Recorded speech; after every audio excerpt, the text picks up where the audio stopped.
በደስታ ለማለፍ በሞክር ስንቱን አየሁ ስንት አሳየኝ የዕድሜ ምስጢር ይሁና ከማለት በስተቀር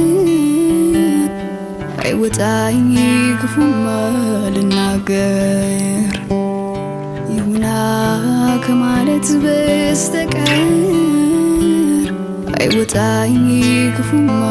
ልናገር የሕይወትን ጠመዝማዛ ጉዞ ለመወጣት ልቤም ተስፋ